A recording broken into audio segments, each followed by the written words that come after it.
Hello students, this is the 7th video lecture of class 10th biology. The chapter name is life processes. Students, in the previous video lecture we have started the excretion. We have understood the excretion in unicellular organisms, excretion in multicellular organisms, excretion in human beings. Today we are going to take the next topic, artificial kidney or hemodialysis. Artificial kidney is a mechanical device that operates outside the body and substitutes the kidney by removing waste products from the blood, also called hemodialyzer. बच्चों, जो artificial kidney है एक mechanical device है जो body से बाहर function करती है, जैसे कि किडनी हमारी बॉडी में फंक्शन करती है। और ये जो मैकेनिकल डिवाइस है ये ब्लड से जो एक्सक्रीटरी प्रोडक्ट्स हैं, जो वेस्ट प्रोडक्ट्स हैं, उनको रिमूव करती है। तो इस मैकेनिकल डिवाइस को आर्टिफिशियल किडनी या हीमोडायलाइजर कहते हैं। नेक्स्ट लेते हैं haemodialysis. It is a method for removing waste products such as creatinine and urea as well as free water from the blood when the kidneys are in kidney failure. बच्चों, जब kidney में infection हो जाता है, kidney का function लो हो जाता है या किडनी फंक्शन करना बंद कर देती है या किडनी फेल्योर हो जाता है, तो उस कंडीशन में पेशेंट के ब्लड को आर्टिफिशियल किडनी के द्वारा उसमें से एक्सक्रीटरी प्रोडक्ट्स को, वेस्ट प्रोडक्ट्स को रिमूव किया जाता है। So removing of the waste products from the blood by the help of hemodialyzer or artificial kidney is called hemodialysis. बच्चों, this is the sketch of a hemodialyzer. ये line है जो artery से blood को लेती हैं और इन्हें हीमोडायलाइजर में सेंड करती हैं। और ये जो लाइन है ये हीमोडायलाइजर से पेशेंट की बॉडी में जाती है, वेन्स में जाती हैं। ये सेलोवेन ट्यूब्स हैं जो कि सेमी परमिएबल होती है, जिनमें ब्लड रन करता है, मूव करता है। सेलोवेन ट्यूब्स के बाहर की ओर डायलाइजिंग सॉल्यूशन होता है। जो डायलाइजिंग सॉल्यूशन है उसका जो ऑस्मोटिक कॉन्सेंट्रेशन है वो सेम ब्लड जैसा ही होता है, लेकिन जो ग्लूकोज है वो ज्यादा अमाउंट में होता है डायलाइजिंग सॉल्यूशन में। बच्चों, ये बॉटल है, यहां से फ्रेश डायलाइजिंग सॉल्यूशन इस हीमोडायलाइजर एपरेटस में जाता है और ये जो बॉटल है इसमें यूज्ड डायलाइजिंग सॉल्यूशन आ जाता है with urea and excess salts. अब बच्चों, इसके प्रोसेस को हम समझ लेते हैं। जिस भी पेशेंट को किडनी फेल्योर हो चुका है या किडनी फंक्शन करना बंद कर चुकी है, तो उनको मंथ में एक बार या मंथ में 2 बार या वीक में 1 बार डॉक्टर सजेस्ट करते हैं डायलिसिस के लिए। तो इसके लिए पेशेंट की आर्टरी से ब्लड को लिया जाता है और ब्लड को हीमोडायलाइजर एपरेटस में भेजा जाता है। ये ब्लड इन सेलोफेन ट्यूब्स में से होता हुआ मूव करता है, रन करता है। ऑस्मोटिक कॉन्सेंट्रेशन में थोड़ा सा इम्बैलेंस होने की वजह से इन सेलोफेन ट्यूब से जो नाइट्रोजनस वेस्ट हैं, जो सल्फेट्स हैं या जो फॉस्फेट्स हैं, वो आ जाते हैं डायलाइजिंग सॉल्यूशन में। और जो प्योर ब्लड हो चुका है इस ब्लड को इस लाइन के द्वारा जो है वापस वेन्स में सेंड कर दिया जाता है। यहाँ पर बच्चों इस स्टेप को मैं एक बार फिर से रिपीट करूंगा कि जब लाइन से जो है आर्टरी से ब्लड को लिया जाता है तो ब्लड में हिपेरिन मिलाया जाता है और ब्लड को कूल किया जाता है 0 डिग्री सेंटीग्रेड तक। फिर उनको हीमोडायलाइजर एपरेटस में सेंड किया जाता है और जब ब्लड को फिल्टर कर लिया जाता है तो इस फिल्टर्ड ब्लड को अब वेन्स में भेजा जाता है, वापस से वार्म करके और इनमें एंटी हिपेरिन ऐड करके वापस से वेन्स में सेंड किया जाता है बॉडी के अंदर। तो इस बच्चों, हीमोडायलिसिस के प्रोसेस में 3 से 4 आवर्स का टाइम लगता है। बच्चों, नेक्स्ट टॉपिक लेते हैं excretion in plants. plants do not produce nitrogenous waste like urea and uric acid. बच्चों, प्लांट नाइट्रोजनस वेस्ट प्रोड्यूस नहीं करते जैसे कि यूरिया और uric acid. They produces other types of waste products called secondary metabolites.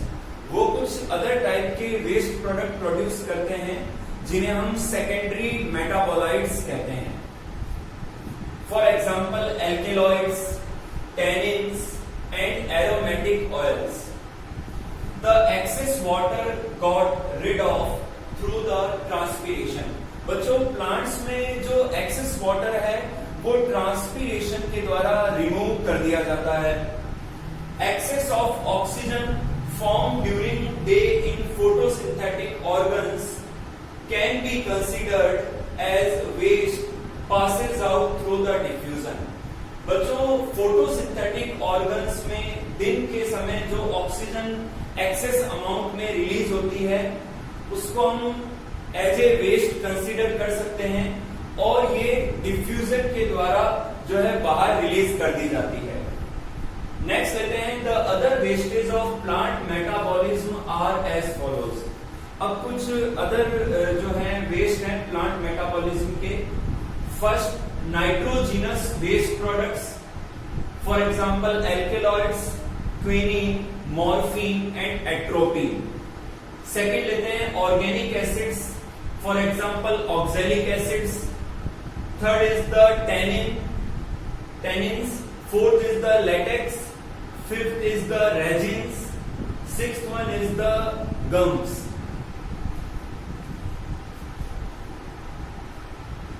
आइए बच्चों, अब हम समझते हैं कि प्लांट्स में एक्सक्रीशन कैसे पॉसिबल हो पाता है. Mechanism. Plants do not have any mechanism to collect, transport and throw out their waste products. बच्चों, प्लांट्स के अंदर कोई भी ऐसी मैकेनिज्म नहीं पाई जाती जिससे वो अपने वेस्ट को कलेक्ट कर सकें, ट्रांसपोर्ट कर सकें और उसको बाहर थ्रो कर सकें. They have adapted varied strategies to protect their living cells from waste products. बच्चों, प्लांट कुछ वेरिड स्ट्रेटेजीज एडेप्ट करते हैं जिससे वो अपनी सेल्स को प्रोटेक्ट रख सकें वेस्ट सब्सटेंसेस से, वेस्ट प्रोडक्ट से. फर्स्ट लेते हैं हम old leaves. Waste products are stored in older leaves which soon fall off. बच्चों, प्लांट्स में जो वेस्ट प्रोडक्ट्स हैं वो ओल्ड लीव्स में स्टोर हो जाते हैं और कुछ समय बाद में ये जो लीव्स हैं ये गिर जाती हैं.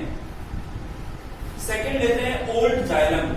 Resins, gums, tannins and other waste products are deposited in the old xylem which soon becomes non-functional. Example, hardwood. बच्चों, जो प्लांट्स में रेजिन है, गम्स हैं, टैनिन्स हैं और जो अदर वेस्ट हैं वो ओल्ड जाइलम में डिपोजिट हो जाते हैं. कुछ समय बाद में जो ओल्ड जाइलम है ये नॉन फंक्शनल हो जाते हैं, जैसे कि हार्डवुड. बच्चों, जो हार्डवुड है ये ट्री ट्रंक का डीपर डार्क पार्ट है. नेक्स्ट लेते हैं bark. Bark consists of dead cells which is peeled off periodically. बच्चों, जो bark है उनके अंदर dead cells होती हैं और जो कि रेगुलर टाइम इंटरवल से peel off होती रहती हैं. Tannins and other wastes are deposited in the bark. और बच्चों, जो टैनिन और जो अदर वेस्ट हैं वो bark के अंदर ही डिपोजिट रहते हैं. फोर्थ लेते हैं central vacuole. Most plant waste products are stored in central vacuole of their cells. बच्चों, प्लांट सेल्स के अंदर सेंट्रल वैक्यूल पाई जाती है, तो जो मोस्ट ऑफ प्लांट जो वेस्ट प्रोडक्ट्स हैं वो सेंट्रल वैक्यूल में ही स्टोर रहते हैं. फिफ्थ लेते हैं root excretion. Some waste substances are excreted by the plants in the region of their roots. बच्चों, कुछ वेस्ट सब्सटेंसेस ऐसे हैं जो प्लांट्स के द्वारा उनके रूट रीजन में एक्सक्रीट किए जाते हैं. सिक्स्थ लेते हैं detoxification. Toxic oxalic acid is detoxified by the formation of calcium oxalate which gets crystallized in needles, prism, stars. बच्चों, प्लांट्स में जो टॉक्सिक ऑक्सैलिक एसिड हैं वो डिटॉक्सिफाई होते हैं कैल्शियम ऑक्सलेट के फॉर्मेशन के द्वारा, और ये जो कैल्शियम ऑक्सलेट हैं ये क्रिस्टलाइज हो जाते हैं नीडल्स के फॉर्म में, स्टार्स के फॉर्म में और प्रिज्म के फॉर्म में।